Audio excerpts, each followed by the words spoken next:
Hello friends, welcome to my channel. B Ed bridge course में जो हमारा पेडागॉजी ऑफ लैंग्वेज इंग्लिश है, जो पेडागॉजी ऑफ, तो इसमें जो पहला चैप्टर है language education, various policies and multilingualism, इसका इंट्रोडक्शन वाला जो पार्ट है, और language education policies in India, जो हमारे नेशनल एजुकेशन पॉलिसी 2020 में इसके जो भी रिकमेंडेशंस आए, सजेशंस आए हैं, ये वाला पार्ट, और NCF-FS 2022 और national curriculum framework school education 2023, ये हमारी जो क्लास है ये हो चुकी थी और हम इसे पढ़ चुके थे। इसके बाद हमारा जो आया था चेक योर प्रोग्रेस 1, कुछ एक्सरसाइज वर्क थे जिसको आज हम पढ़ेंगे। चलिए देखते हैं फिर।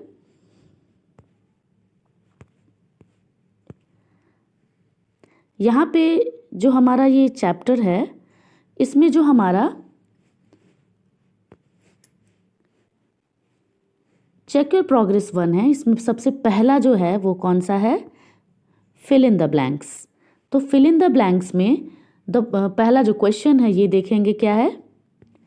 The policy reiterates and emphasises the 3 language formula as opined in the earlier policies and documents. तो पॉलिसी जो थी वो कौन से लैंग्वेज फार्मूला को एम्फसाइज करती थी, 3 लैंग्वेज फार्मूला को। दूसरा जो क्वेश्चन है, the NEP 2020 propagates the idea of teaching English as a subject. English को किस तरह से उन्होंने बताया था, NEP में कैसा बताया गया, एक सब्जेक्ट की तरह हमें पढ़ाना है with in a multilingual framework, specially at the primary level. तो प्राइमरी लेवल पर इंग्लिश को एक सब्जेक्ट की तरह हमें वहाँ पढ़ाना है। दूसरा जो क्वेश्चन है, which of the following will bridge the gap between school and home. School और होम के बीच में जो गैप है उसको कौन सा, जो इसमें ऑप्शंस है उसको, उसमें सेतु का काम कौन सा करेगा, ब्रिज का काम। सबसे पहला है teaching in the home language, using rhymes, songs and folk tales, using knowledge that is locally available and all of our are relevant. तो इसमें तीनों ही आएंगे क्योंकि होम लैंग्वेज में भी पढ़ाना है हमें, राइम्स, सॉन्ग्स और फोक टेल्स, कहानियाँ सुनानी है। Using knowledge that is locally available, मतलब वहाँ लोकल लैंग्वेज जो है, लोकल नॉलेज है, उसको भी हमें अपनी क्लास में यूज़ करना है। स्कूल और होम लैंग्वेज के बीच की गैप को, ब्रिज को, उस गैप को क्या करने के लिए, मेंटेन करने के लिए। नेक्स्ट है हमारा, according to NEP 2020, the medium of instructions at least grade 5 should preferably, grade 5 तक जो हमारा मीडियम ऑफ इंस्ट्रक्शन होगा वो कौन सा होगा।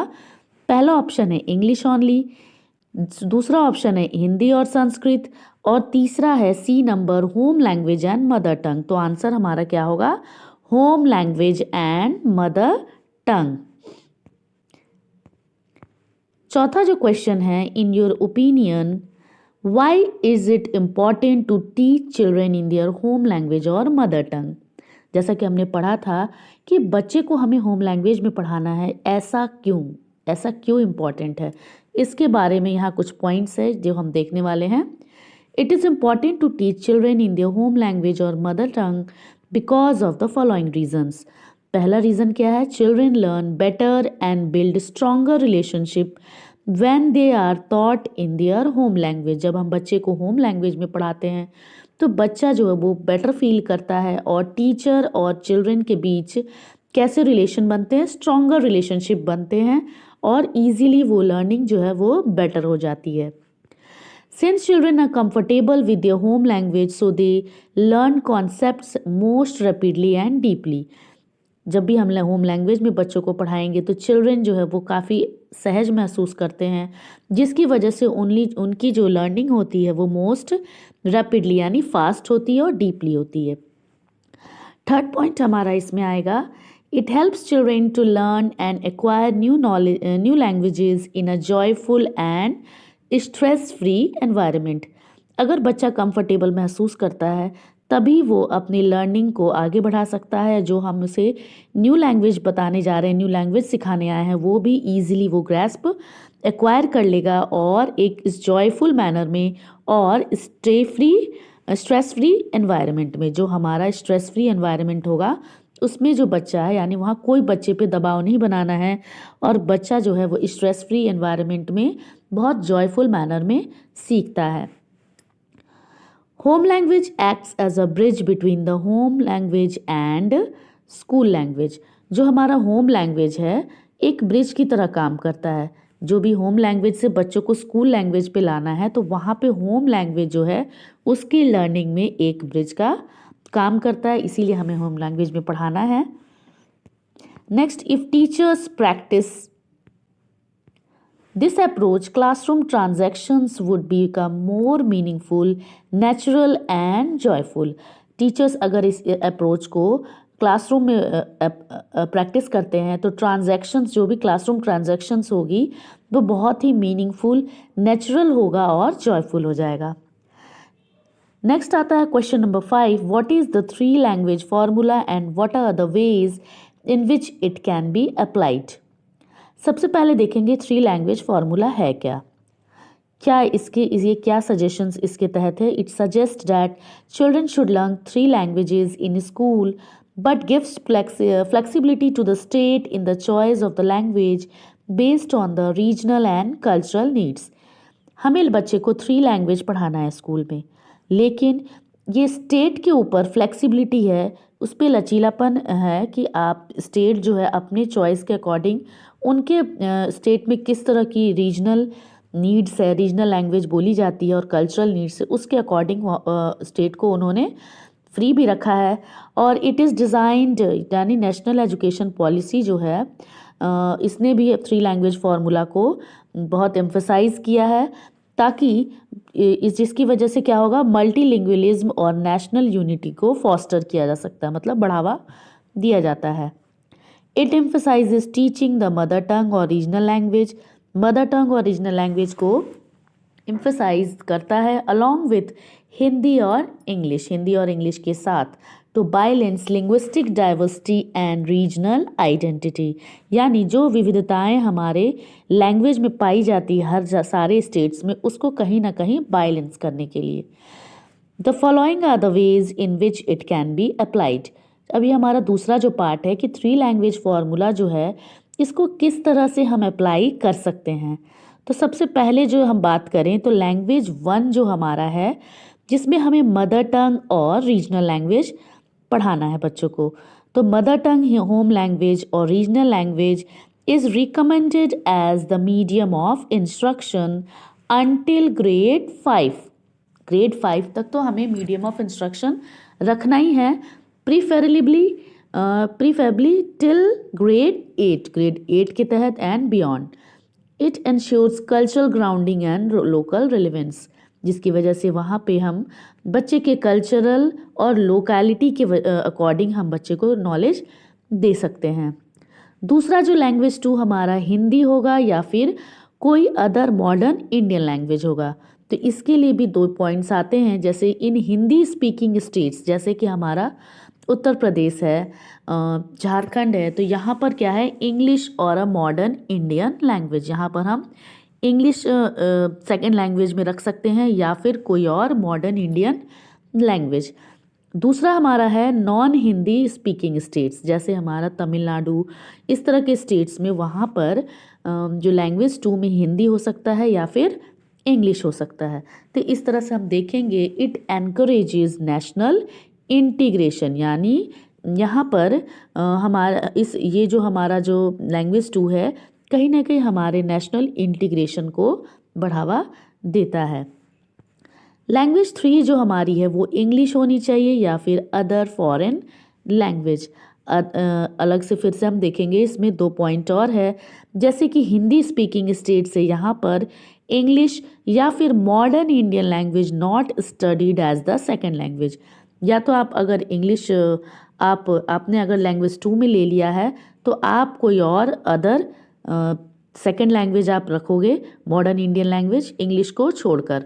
या फिर नॉन हिंदी स्पीकिंग स्टेट्स में इंग्लिश अगर आपने इंग्लिश ली है तो आप मॉडर्न इंडियन लैंग्वेज जो है not studied as the second, मतलब यहाँ उल्टा करना है। अगर आपने सेकंड लैंग्वेज में वो ले रखी है तो वो लैंग्वेज आप लैंग्वेज 3 में नहीं लोगे।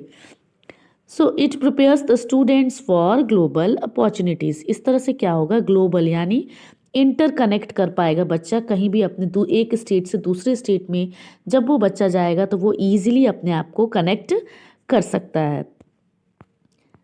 This formula not only provides an atmosphere of inclusion but also helps in promoting national unity and mutual respect for linguistic diversity। ये फॉर्मूला जो है ना ही एक एटमोसफियर बनाता है किसका, इंक्लूजन का, मतलब हम कहीं ना कहीं अदर बैकग्राउंड लैंग्वेज जो है से जो बच्चे आ रहे हैं उनको भी हम इंक्लूड कर रहे हैं। तो यहाँ पे एटमोसफियर ऑफ इंक्लूजन तो बन ही रहा है but also helps in promoting national unity. बहुत सारी लैंग्वेजेस हैं हमारे यहाँ हमारे भारत में, लेकिन कहीं ना कहीं हम इस 3 लैंग्वेज के कारण हम क्या कर रहे हैं, एक नेशनल यूनिटी को प्रमोट कर रहे हैं। And mutual respect for linguistic diversity, और जितनी भी लैंग्वेजेस हमारे यहाँ हैं उसको कहीं ना कहीं हम रेस्पेक्ट भी दे रहे हैं। It also helps in bridging national and global opportunities as students gain proficiency in regional, national, and international languages, ensuring that they are well equipped for diverse prospects। इस तरह से बच्चे को हम ऐसा बना रहे हैं, उसको एक ऐसी अपॉर्चुनिटी देना चाह रहे हैं ताकि वो नेशनल और ग्लोबली अपने आप को एक्सप्रेस कर सके। रीजनल लैंग्वेज तो उन्हें आती हैं, नेशनल लैंग्वेज और इंटरनेशनल लैंग्वेज भी उन्हें आनी चाहिए ताकि वो जो हमारी जो कंट्री में विविधताएं हैं, डाइवर्सिटी है, उसके अकॉर्डिंग वे वेल इक्विप्ड हो जाएं। 6th क्वेश्चन जो हमारा है, list 2 ways NCF foundational stage 2022 supports language learning in the early years of schooling. यानी अर्ली ईयर्स ऑफ स्कूलिंग में national curriculum framework foundational stage 2022 ने क्या क्या सपोर्ट, क्या क्या सजेशंस, प्रोविजंस उसने दिया है। तो इसमें तो बहुत बुक में तो जो हमने अभी कंटेंट देखा था उसमें बहुत सारे पॉइंट्स है, लेकिन हमें यहाँ पर मिनिमम 2 वेज देना है। सबसे पहला हम देखेंगे जॉयफुल एंड मीनिंगफुल लर्निंग।